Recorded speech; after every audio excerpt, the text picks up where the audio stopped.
یو زنانه د خپل سر ویښتان ټول شاته راجمع کړي او په یو ځای کې د پونې وغیره په ذریعه باندې غوټه کړي، نو آیا شرعاً په دې کې څه ګناه شته او که نشته؟ نو ګوره جیره دې جواب دا دی که دا کار دا زنانه د پیشن دپاره کوي چې د پردو خلکو نظر پرې ولګي او پردو خلکو ته د خپلو ویښتو نمایش په دغه طریقه باندې کوي، نو دا یاد ساته چې دا ناروا دي، دا حرام دي، دا سخته ګناه ده او د دې په وجه په دې زنانه باندې د الله څه ورېږي؟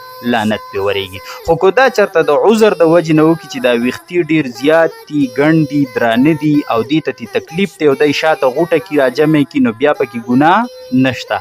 یا ډېره زیاته ګرمي ده او دې زنانه ته د دغې د وجې نه تکلیف دی او دا د خپل ویښته شاته راجمع کړي او یو ځای کې راغونډ کړي، نو بیا هم په دې کې شرعاً څه ګناه نشته دی. خو ګوره مخې ته او بره دې ځای کې چې ویښته راجمع کړي او غوټه کړي، نو دا د جهنمیانو سره مشابهت راغلی حدیثو کې راځي، د جهنمیانو سره یو شانوالی راځي، نو د دې د وجې نه دا بیا دغه منع دي او په دغه کې ګناه ده او شاته چې کوم دی راجمع کولی شي. دا مسله ختمه شوه. بل یو کس تپوس کوي چې زه په یو ځای کې مونځ کوم، زما شاته تصویر لګېدلی، نو آیا دلته مونځ مکروه کیږي او که نه کیږي؟ ګوره جي په دې مسله ځان پوه کړئ، زیاته ګناه او زیاته بده خبره دا ده چې ته په کوم ځای کې مونځ کوې او مخامخ تا ته تصویر لګېدلی. د دې نه پس زیاته ګناه دا ده چې ته کوم مکان کې مونځ کې ستا په سر باندې تصویر لګېدلی د زیروح، او د دې نه پس بده خبره دا ده چې ښي طرف ته او بیا ګس طرف ته شاته چې کوم تصویر لګېدلی، نو د ټولو په نسبت په دې کې مکروهوالی څه دی؟ کم دی، خو بیا هم پکې مکروهوالی شته، ځکه چې ته په کوم ځای کې مونځ کې دلته زیروح او د جاندار تصویر دی او د رحمت فرشتې د هغې د وجې نه راځي، نو بیا هم مکروهوالی څه دی؟ هغه شته دی.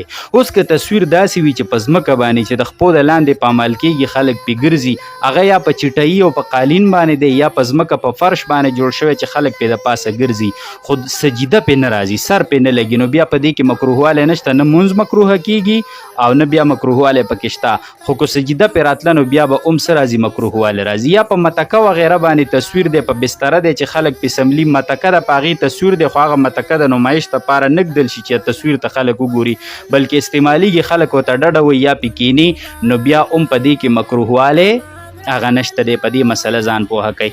بله مسله دا ده چې یو تصویر دومره وړوکی دی که نه چې تی په ځمکه باندې کېږدي، زیروح څیز دی، هغې تصویر دی او ته ودرېږي او په ولاړه باندې هغې ته ګورې، د هغې اندامونه نه معلومیږي، شکل یې نه معلومیږي، نو بیا که داسې تصویر لګېدلی دی یا مخامخ دی یا شاته دی، نو بیا چې هغه په نظر باندې په دومره اندازه کې نه راځي او د هغه شکل او اندامونه نه معلومیږي، نو بیا پکې مکروهوالی نشته دی. خو که دی معلومېده، نو ګورې بیا به پکې مکروهوالی راځي. دا مسله هم ختمه شوه. بله مسله دا ده چې یو کس داسې لباس اچولی چې په هغې باندې تصویر دی د زیروح او هغه معلومیږي، ښکاري، نو په دغه کپړو کې به مونځ هم سیږي، دا به مکروه وي. خو که ردې د پاسه نورې کپړې واچولې او دا تصویر پټ شو، نو دا یاد ساته چې بیا پکې مونځ کول مکروه نه دي. دا ډېر اهم مسایل دي، د ټولو مسلمانانو وروڼو ته ضرورت دی د هغې سره شریک کړئ، نو زموږ او ستاسو دپاره به صدقه جاریه وي. وصلی الله علی النبی.